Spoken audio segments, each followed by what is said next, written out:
Anda bisa mendapatkan kebahagiaan dalam aktivitas apapun sekalipun sederhana. Tapi ketika kebahagiaan itu tidak diiringi dengan ridha Allah, rasanya itu akan selalu sementara. Kita butuh momen-momen baru untuk mendatangkan kebahagiaan itu. Tapi titik poin ketika Allah ridha dengan apa yang kita kerjakan, apa yang kita lakukan, maka Allah akan tanamkan satu cawan yang luas kandungannya, yang bisa menerima setiap keadaan dengan hal yang paling menyenangkan. Apapun yang kita lihat selalu nyaman. Yang kita dapati, kita ridha dengan apa yang Allah berikan. Keadaan itulah yang oleh Nabi itu diungkapkan dengan komen yang sangat simpel tapi dalam isinya. Kata Nabi, ajaban di amril mu'min. Orang beriman itu kalau benar imannya, maka kehidupan itu mengagumkan. Bila dia mendapatkan kesuksesan, dia iringi dengan kesyukuran. Sehingga sifatnya tetap proporsional. Dia sukses tapi ada keseimbangan dengan syukur. Sehingga tidak berlebihan menyalurkan kesuksesannya itu. Dan dengan sifat berlebihan itu hanya memberikan beban pada dirinya. Saya pernah sampaikan kan, di kesuksesan itu identik dengan gaya hidup. Rumus gaya di fisika itu kan selalu F1 banding lurus dengan F2. Apa yang didapat itu yang keluar. Tapi orang tidak boleh lupa bahwa F itu selalu berbanding lurus dengan P. Gaya berbanding lurus dengan tekanan, hukum Pascalnya. Semakin banyak gaya, semakin tertekan hidupnya. Itu bandingan nilai kehidupannya. Nah, jadi gaya itu diperkenankan. Karena itu bagian dari energi. W sama dengan F dikalikan S. Hukum energi kan begitu. Jadi hidup nggak mungkin kalau nggak ada energi. Tapi energi yang terbaik itu akan dihasilkan membawa kesuksesan kebahagiaan ketika ridha Allah tertanam. Saat dia sukses, dia bersyukur sehingga proporsional. Saat dia merasakan duka pun dia nyaman karena punya sabar. Nah, sabar itu mahal. Di Jepang ada banjir, itu bisa minta maafnya luar biasa, tak tahan dia bunuh diri. Di kita banjir bisa berenang. Itu gambaran. Cuma kalau nggak seimbang repot juga. Nah, membangun keseimbangan itu butuh konektivitas yang kuat dengan Allah. Konektivitas itulah yang dalam bahasa agama disebut dengan sholat namanya. Ya. Di pertemuan lalu kita sudah mencakup beberapa bagian dari sholat itu. Tapi saya ingin tekankan sedikit untuk menguatkan. Sholat berasal dari kata wasala atau silatun. Dasarnya kata wasala yang berarti terkoneksi dengan kuat. Terhubung dengan erat. Kita pernah dengar istilah silaturahmi kan? Ya kan? Kalau kita kumpul, bahasa kerennya saya mau silaturahmi kan? Tapi goalnya tercapai nggak? Ya, silaturahmi itu kan dari kata silah. Terhubung dengan erat, rasa sayang dan perhatian. Sehingga parameternya itu bukan saat datang. Kalau datang kita nyapa wajar karena orangnya ada. Tapi kalau berpisah kita masih ingat, masih peduli, masih mendoakan, masih ngontak, itulah silah namanya. Di setiap keadaan kita masih terkoneksi. Keadaan kita yang terhubung dengan Allah. Sehingga di setiap tempat kita diperhatikan, di pekerjaan kita dibimbing, di rumah tangga kita diiringi. Sehingga semua berjalan mudah dan membahagiakan. Yang melatih kita untuk terkoneksi sehingga nggak putus dengan Allah, itulah yang disebut dengan sholat. Sehingga goal dari sholat itu adalah membangun konektivitas kita dengan Allah yang kuat. Itu yang dimaksud di Quran surah keempat An-Nisa di ayat 103. فَإِذَا قَضَيْتُمُ الصَّلَاةَ maka jika anda telah tuntas mengerjakan sholat, فَاذْكُرُوا اللَّهَ. Ukuran keberhasilan sholat anda itu ketika anda merasakan konektivitas dengan Allah mulai nyambung. Qiyaman, jalannya ingat Allah. Sehingga kalau orang jalan, bekerja di apapun, saat dia ingat Allah, dia bisa memfungsikan tubuhnya sehingga tidak mengerjakan apa yang Allah tidak sukai.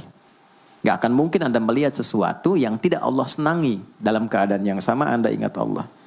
Gak akan mungkin melangkah pada tempat yang salah saat ingat Allah.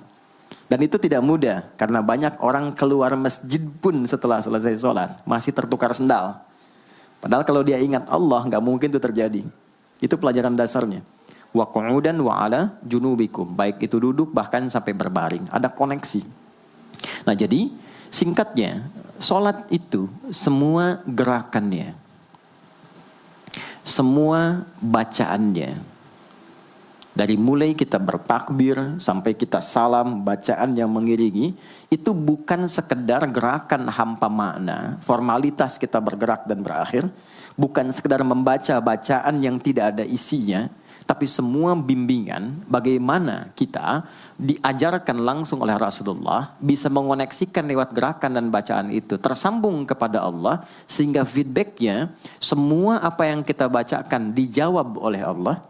Semua gerakan yang kita lakukan ini hakikatnya bimbingan tentang inti kehidupan kita.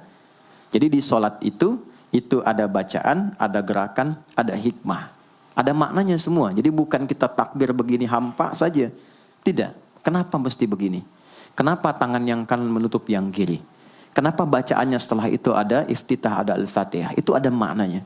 Dan dahsyatnya semua profesi-profesi sahabat dan generasi setelahnya yang belajar dengan benar tentang sholat ini, itu semua merubah hidupnya jadi lebih sukses dari apapun yang mereka pilih dalam menjalani hidup.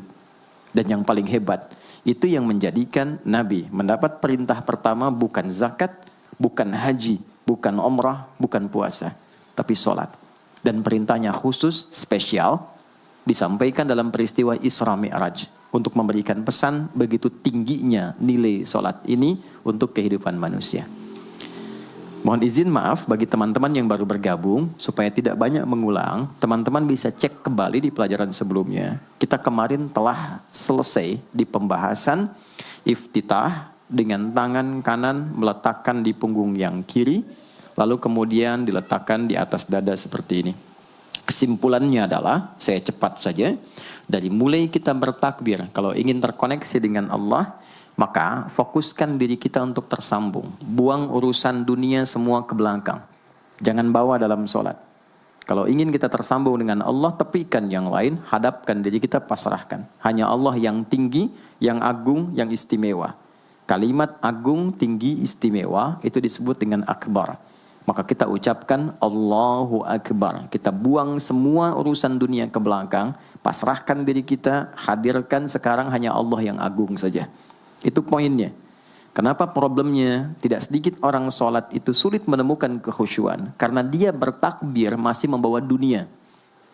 Dia tidak sholat dengan memahami gerakan takbirnya. Dia jadikan sebagai formalitas. Apakah benar? Secara fikih benar. Gugur kewajiban, dapat pahala sesuai keikhlasan, tapi value dari sholat yang mahal itu nggak dapat. Itu poinnya. Buang semua urusan dunia, kemudian tambatkan diri kita hanya kepada Allah. Dan uniknya kata Nabi, di fase itulah setan mulai bertugas yang mengganggu kita, supaya kita tidak fokus untuk memahami dan melakukan apa yang kita baca dan kita gerakan. Ada setan khusus menggoda orang sholat, namanya khanzab. Nanti ada 9 jenis setan yang detil tugasnya itu berada di sekitaran kita. Mungkin satu kali Mas Baim kita belajar tentang fikih setan. Belum pernah ada kan ya? Anda kalau ke sini cuma tahu jalan yang lurus, nggak tahu macetnya, nggak tahu lubangnya, sulit menghindarinya. Kebanyakan orang belajar tentang malaikat, tapi nggak belajar setannya, sehingga nggak tahu setan apa yang sedang memprovokasi dirinya. Di Quran, malaikat disebutkan 88 kali, setan disebutkan 88 kali. Kalau kita cuma dengar motivasinya, nggak tahu provokasinya, kita nggak tahu bagaimana cara menghindari yang ini. Itu poinnya. Khanzab itu dia menggoda orang sholat, dimulai dari takbir. Jadi kalau belum takbir, Anda bisa merasa fokus apa saja. Nggak percaya silakan. Sebelum takbir tuh bisa siap fokus. Tapi begitu Anda mulai bertakbir, di hadis riwayat Abu Daud, Allahu Akbar, fayaqulu syaitanu. Maka di sini setan mulai tugasnya untuk mengganggu orang supaya nggak dapat nilai-nilai tadi. Maka dia berkata, udhkur kadza. Kamu ingat ini ya, kamu ingat itu ya. Betapa Anda memulai dengan membuang semua urusan dunia. Tapi kalau sudah takbir, itu setan yang install. Masuk sendiri dia. Makanya kalau nggak percaya silakan nanti zuhur tuh ya. Begitu Anda takbir, itu masuk semua. Ingat ini, ingat itu, mobil parkir di mana. Sampai ceramah saya sekarang pun itu akan masuk. Ingat ya, ada setan yang goda. Nah itu setan itu. Itu setan sendiri. Membuat kita itu begitu lupa. Sampai lihat ujung hadisnya. Hatta la yash'ural musalli kam raka'atan yusalli. Sampai nanti akan ditemukan orang sholat. Dia tidak sadar berapa rakaat sedang menunaikan sholatnya. Nah itu kalau Nabi sampaikan pasti terjadi. Poin. Untuk kita bisa mengatasi itu, poinnya apa? Quran surah ke-29 dulu, ayat 45. Quran surah 29, Al-Ankabut, ayat 45. Di Islam tuh uniknya begini, istimewanya. Enggak ada satupun ibadah yang hasil kreasi manusia. Semua terukur. Ini dalilnya, alasannya, landasan kita ibadah itu dari Tuhannya ini. Penjelasan contohnya ini dari Nabi. Pakemnya begini, kodifikasi ilmunya seperti ini. Sehingga terjaga sampai kapanpun. Dan tidak ada satupun yang kita kerjakan dalam ibadah, kecuali semua punya landasan yang kuat. Dan hebatnya diterangkan. Ini caranya, ini bacaannya, ini maksudnya seperti ini hikmahnya. Kenapa Anda begini? Kenapa begitu? Hasilnya apa? Ketika seseorang sedang memulai sholatnya, dari awal dia pengen fokus, tapi ketika dia mulai bertakbir, muncul godaan, maka sebelum sholat ditunaikan, Allah sudah ingatkan, Utlu ma uhya ilaika minal kitab. Utlu itu dari kata tilawah, artinya baca, pahami, amalkan apa yang telah dipahami itu. Jadi sejatinya sebelum sholat, kata Allah kalau ingin menikmati sholatnya, ingin tahu value dari sholat dan dihasilkan seperti orang dulu meraihnya, maka jangan kita terfokus untuk formalitas saja. Yang penting benar bacaan, takbir sampai salam terjaga. Betul, sekali lagi, itu menggugurkan kewajiban, formulasinya selesai, secara fikih tuntas, tapi hikmah sholat yang tadi itu kita nggak dapat. Maka yang terjadi apa? Baca dulu, tilawah, utlu, baca, pelajari dulu, sebelum sholat. Kemudian pahami, kenapa takbirnya begini? Kita kemarin sudah belajar. Kenapa tangan kanan menutup yang kiri? Apa maksudnya sampai kita diperintahkan sholat? Bagaimana kemudian saat kita baca Al-Fatihah? Kenapa yang dibaca itu? Apa yang jadi bimbingan dari Al-Fatihah untuk kehidupan kita? Kalau sholatnya seperti itu akan merubah hidup kita. Itu langsung Allah sampaikan demikian. Lalu kerjakan, wa aqimis shalah, tunaikan sholat seperti aku tadi isyaratkan, kata Allah. Inna sholata tanha 'anil fahsya wal munkar. Maka jika engkau menunaikannya seperti itu, sholat akan merubah hidupmu. Itu kata Allah tuh. Minimal mendorong kita berbuat jadi lebih baik. Jadi bukan sekedar menjadikan kita pribadi baik, tapi semua yang kita kerjakan menjadi lebih baik. Itu sholat. Itu yang bisa merubah seorang Jundub bin Junadah yang dikenal dengan Abu Dzar Al-Ghifari.